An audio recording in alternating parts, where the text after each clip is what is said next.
प्यारे दोस्तों, आज हम आपको एक हामला यानी प्रेग्नेंट लड़की के बारे में बताने वाले हैं। जब वो प्रेग्नेंट थी तो उसके जालिम भाइयों ने उसे जिंदा ही ज़मीन के अंदर दफना दिया। तो दोस्तों, उसके भाइयों ने उसे ज़मीन के अंदर क्यों दफना दिया था और उस प्रेग्नेंट लड़की के साथ क्या हुआ, आगे हम आपको वीडियो में बताएंगे। आप इस वीडियो को आखिर तक ज़रूर देखें और अगर आपने इस वीडियो को लाइक नहीं किया है तो इसे लाइक ज़रूर कर दें। तो चलिए शुरू करते हैं। दोस्तों, इस वाक्य में बताए गए कुछ नाम बदले हुए हो सकते हैं। ये वाक्य नासिर नाम का एक शख्स बयान करता है। नासिर कहता है कि आज से 4 साल पहले की बात है। मेरा ताल्लुक एक ऐसे गिरोह से था जो चोरी किया करते थे। चोरी करने के बाद हम अलग अलग होकर कहीं छुप जाते थे ताकि पुलिस हमें पकड़ ना ले। एक मर्तबा रात में किसी बैंक को लूटने के बाद मैं और मेरे साथी फौरन से फरार हो गए। मेरे साथी तो फरार हो चुके थे, लेकिन मैं पुलिस की नज़रों में आ गया और पुलिस मेरे पीछे पड़ गई। मैं तेज़ी से भागता रहा, अलग अलग रास्ते बदलता रहा और आखिरकार पुलिस की नज़रों से छुपने में कामयाब हो गया। फिर मैं एक बस पर बैठ गया और कहीं दूर जाकर उतर गया। जहां मैं उतरा था उस जगह के बारे में मुझे कुछ भी नहीं पता था। मुझे तो बस एक ही फिक्र थी कि कहीं पुलिस मुझे पकड़ ना ले। मैं जिस जगह उतरा था वो बिल्कुल सुनसान इलाका था। दूर दूर तक कोई घर नज़र नहीं आ रहा था। सामने एक कब्रिस्तान था, तो मैं चलते चलते कब्रिस्तान तक पहुंच गया। 14वीं का चांद अपनी उरूज पर था, जिसकी वजह से सब कुछ साफ दिख रहा था। मैंने सोचा कि रात कब्रिस्तान में ही गुजार लेता हूँ, सुबह होते ही यहाँ से निकल जाऊँगा। नासिर कहता है, मैं बहुत सख्त जान और मजबूत दिल का मालिक था। कभी भी मेरी ऐसी हालत नहीं हुई थी जैसी उस रात थी। उस रात मैंने फैसला कर लिया कि मैं आइंदा से कोई ऐसा काम नहीं करूँगा जहाँ जान के लाले ही पड़ जाएं। मैं बुरा नहीं था, बस बुरे दोस्तों में फंस गया था। मैं कब्रिस्तान में एक कब्र के सामने लेट गया। मेरे पास एक शाल थी जो काफ़ी मोटी थी। शाल अपने ऊपर तानकर मैं सोने ही वाला था कि मुझे एक आवाज़ सुनाई दी। ये किसी लड़की की आवाज़ थी जो कह रही थी, भाई मुझे मत मारो, मैंने कुछ नहीं किया है, मुझे मत मारो, मैं गुनहगार नहीं हूँ। ये आवाज़ें सुनकर तो जैसे मेरी रूह कांप गई।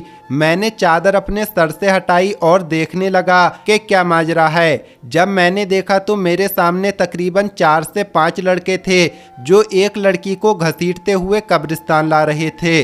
उनमें से एक लड़का बोला, तुझे ज़रा भी शर्म नहीं आई हम भाइयों की इज्जत खाक में मिलाते हुए? हम तो समझ रहे थे कि तू खाला के घर है, लेकिन अब पता चला कि तू तो हराम का नाजायज़ बच्चा अपने पेट में लिए वहाँ रह रही थी। एक लड़के ने उस लड़की को पकड़ा हुआ था और बाकी 4 कब्र खोदने में मशगूल हो गए। कब्र खोदने के बाद उन्होंने लड़की को जिंदा कब्र में फेंक दिया और मिट्टी डालने लगे। ये मंजर देखकर तो मेरे होश उड़ गए। मैं हैरान रह गया। उनमें से एक लड़का बोला, जल्दी करो कोई देख लेगा। उन्होंने जल्दी जल्दी लड़की को दफन किया और चले गए। लड़की को कब्र में जिंदा दफन करने के बाद वो सब वहाँ से भाग गए थे। मैं एकदम से उठा और उस कब्र के पास आया। जल्दबाजी में वो लोग कुदाल वहीं पर फेंक गए थे। मैंने जल्दी से कब्र खोलना शुरू कर दी क्योंकि मैंने देख लिया था कि उसे जिंदा दफन किया गया है। मेरी पूरी कोशिश ये थी कि मैं उस लड़की को जिंदा निकाल सकूं। जब उस लड़की की चीखों की आवाज़ कब्र के अंदर से मुझे सुनाई दी तो मुझे हौसला हुआ कि वो लड़की अभी तक जिंदा है। मैं अपनी पूरी ताकत लगा रहा था कि जल्दी से कब्र खोल सकूं। मैं कोई नेक इंसान नहीं था, एक आम सा आदमी था, लेकिन मेरी जगह कोई भी होता तो जिंदा दफन होने वाली लड़की को निकालने की कोशिश ज़रूर करता। मेरे ख्याल से कोई भी इतना बेज़मीर नहीं हो सकता जितना इस लड़की के भाई थे। किसी को जिंदा दफन करना कहाँ की इंसानियत थी। मैं कब्र खोल रहा था और मैंने कब्र में एक सुराग भी कर दिया ताकि लड़की तक ऑक्सीजन पहुंचता रहे, लेकिन अचानक ही उस लड़की की चीखें बुलंद हुईं तो मेरी जान निकल गई। मुझे लगा वो मर गई है। मैंने उसकी आवाज़ सुनने की कोशिश की। मेरा पूरा जिस्म काँप रहा था। काफ़ी देर तक कोई आवाज़ नहीं आई तो मुझे मायूसी होने लगी, लेकिन मेरी हैरत की इंतहा ना रही जब अचानक ही कब्र से एक बच्चे के रोने की आवाज़ आई। मैं परेशान हो गया कि बच्चे की आवाज़ कहाँ से आ रही है और कैसे आ रही है। कब्र के अंदर तो लड़की थी, तो फिर ये बच्चा कहाँ से आ गया।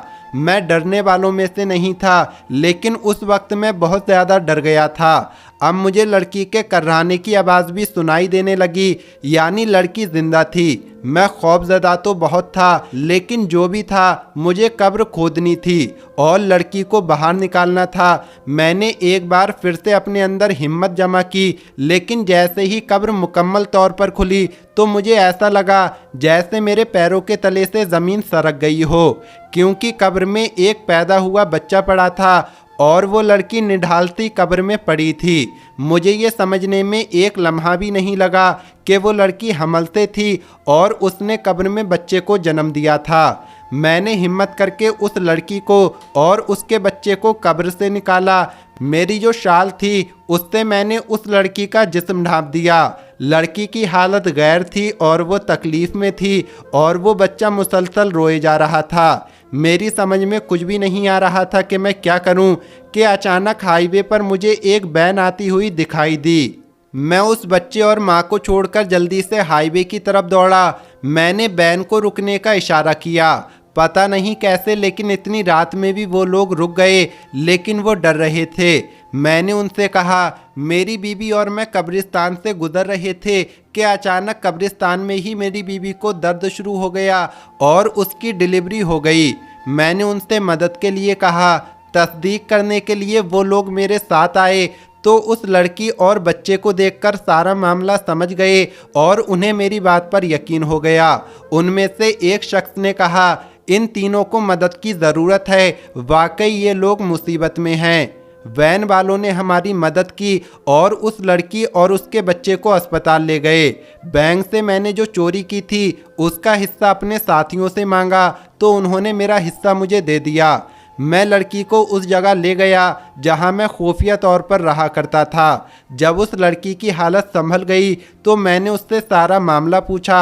उसने अपनी कहानी बताना शुरू की और बताया कि मेरा नाम सिद्रा है, मैं एक नेक लड़की थी। एक दिन अचानक कॉलेज से वापस आते हुए एक लड़का मेरे पीछे लग गया और उसने मुझे एक ख़त दिया जिसमें लिखा था कि वो मुझसे मोहब्बत करता है। उसका नंबर भी नीचे लिखा हुआ था। पहले तो मैंने उसे इनकार कर दिया, लेकिन पता नहीं क्यों शैतान ने मुझे शायद बरगला दिया था और एक कमज़ोर लम्हे की जद में आकर मैंने उसके मोबाइल में कॉल की और यूं हमारा राब्ता हो गया। फिर बात मुलाकातों तक पहुंच गई। मेरे 4 भाई थे। जब वो काम से बाहर जाते तो मैं उसे घर पर बुला लिया करती थी। घर पर कोई नहीं होता था। शैतान के बहकावे में आकर हमने वो गुनाह भी कर दिया जो हमें नहीं करना चाहिए था और जिसकी सज़ा अब मैं भुगत रही हूँ। जब उस लड़के का नाजायज़ गुनाह मेरे पेट में पलने लगा तो मैंने इस बात का जिक्र अपनी खाला से किया। मेरी खाला ने मुझे बहुत बातें सुनाई, लेकिन उन्हें अपनी इज्जत बचानी थी, इसलिए वो मुझे डॉक्टर के पास ले गईं। लेकिन पानी सर से ऊपर गुजर चुका था। डॉक्टर ने कहा, अब हमल ज़ाया नहीं हो सकता, वरना लड़की की मौत हो जाएगी। मैंने उस लड़के से राब्ता किया और कहा कि अपना रिश्ता मेरे घर भेज दे। तो आगे से उसने कहा कि ये बच्चा ना जाने किसका है और मैं उस पर इल्ज़ाम लगा रही हूँ और मुझ जैसी बदकिरदार लड़की से वो शादी नहीं करेगा। अब मामला संगीन हो चुका था। मेरी खाला ने कहा, अगर तुम्हारे भाइयों को इस बात का पता चल गया तो तुम जान से जाओगी। खाला ने मेरे भाइयों को मेरी बीमारी की झूठी कहानी सुनाई और कहा कि वो मुझे अपने साथ ले जा रही हैं। मेरे भाइयों ने कहा कि ये हमारा खाना वगैरह बनाती है, हम कैसे इसके बगैर गुजारा करेंगे। हम दिन को काम पर जाते हैं, पीछे ये घर संभालती है। खाला ने कहा, ये बीमार है, तुम लोग शादी कर लो, अगर काम वाली ही चाहिए तो तुम शादी कर लो। न जाने मेरी खाला ने कैसे मेरे भाइयों को राज़ी किया और मुझे अपने घर लेकर आ गईं। खाला के घर में उनकी बेटी और बेटा रहते थे। उन्हें सारी कहानी मजबूरन सुनाना पड़ी। मैंने हमल के 9 महीने वहाँ गुजारे, लेकिन जब मेरी डिलीवरी का वक्त आया तो उस दिन मेरे भाई मेरी खाला के घर आ पहुँचे। उन्हें ना जाने कैसे खबर हो गई थी। वो मुझे घसीटते हुए वापस घर ले गए और फिर यहाँ कब्रिस्तान ले आए और मुझे ज़िंदा दफन कर दिया। जब मुझे कब्र के अंदर दफन कर दिया और मेरा दम घुटने लगा तो मैं चिल्लाने लगी और मैं अल्लाह पाक से मदद मांग रही थी। मैं तकलीफ़ में रो रही थी। एक तरफ तो मेरा दम घुट रहा था, दूसरी तरफ मुझे हमल का दर्द शुरू हो गया। मैंने सच्चे दिल से तौबा की और कभी कोई गुनाह ना करने का इरादा किया और अल्लाह पाक से दुआ मांगी। मैंने कहा, मैंने रोज़े रखे, नमाज पढ़ी, तहज्जुद पढ़ी और मैं गुमराह हो गई। ऐ मेरे रब, मुझे आखिरी मौका दे दे, मुझे इस कब्र से निकाल दे। मैं सारी ज़िंदगी कोई गुनाह नहीं करूँगी। अगर मेरी कोई नेकी तुझे पसंद हो तो उसके बदले मुझे आज यहाँ से निकाल दे। मैं उस वक्त जानती थी कि आधी रात को कब्रिस्तान में कोई भी मुझे बचाने नहीं आएगा, लेकिन उस वक्त अल्लाह पाक को मैंने दिल से पुकारा था। मेरा यकीन कामिल था। उन लोगों ने कब्र में ज़्यादा मिट्टी नहीं डाली थी। इसके बाद तुम आ गए। तुमने पहली कोशिश में ही मेरे लिए हवा का रास्ता खोल दिया। एक पल को मुझे लगा कि मेरे भाई वापस आ गए मुझे निकालने के लिए, क्योंकि उनके सिवा कब्रिस्तान में उस वक्त कोई भी नहीं था। लेकिन फिर मेरा दिमाग काम करना छोड़ गया, क्योंकि बच्चे की पैदाइश का वक्त आ गया था। कितनी अजीब बात है। मैं ये सोचकर हैरान हूँ कि मेरा बच्चा कैसा बच्चा है जिसने अपनी पहली सांस कब्र के अंदर ली। लोग दुनिया में आते हैं और अपनी आखिरी सांसों को पूरा करने के बाद कब्र में जाते हैं, लेकिन इस बच्चे की ज़िंदगी की शुरुआत ही अनोखी थी। जिसने ज़िंदगी की पहली सांस कब्र के अंदर ली थी, मैंने अल्लाह पाक से वादा किया कि मैं कोई गुनाह नहीं करूँगी और अपने तमाम गुनाहों की माफ़ी मांगती हूँ। हम अपने रब को भुला देते हैं, गुनाहों में लग जाते हैं, लेकिन वो हमें नहीं भूलता है। मैं तहज्जुद गुजार लड़की थी, खूब इबादत किया करती थी, लेकिन मैं बहक गई और अपने रब को भूल बैठी थी। लेकिन देखो तो सही, अल्लाह पाक ने किस तरीके से मेरी मदद की। और आज मैं सोच रही हूँ कि कैसे मैंने अपने इतने मेहरबान रब की नाफरमानी की थी, उस शख्स के खातिर जो बदकार का इल्ज़ाम लगाकर मुझे बीच राह में छोड़कर चला गया।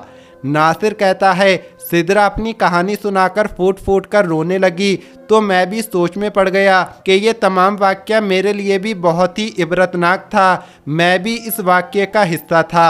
उसी वक्त मैंने भी गुनाहों से तौबा कर ली और सिदरा से शादी का फ़ैसला कर लिया। सिदरा से शादी का फ़ैसला सिर्फ मैंने अल्लाह पाक को राज़ी करने के लिए किया था, ताकि अल्लाह पाक मेरे गुनाह माफ़ कर दे। आज मैं इल्म रखने वाला बंदा हूँ। मैंने इस्लाम के बारे में बहुत कुछ जाना है और मेरी बीवी औरतों को दर्स देती है और हम खुशहाल ज़िंदगी गुजार रहे हैं। आज महसूस होता है कि ज़िंदगी में हर तरफ नूर ही नूर आ गया है।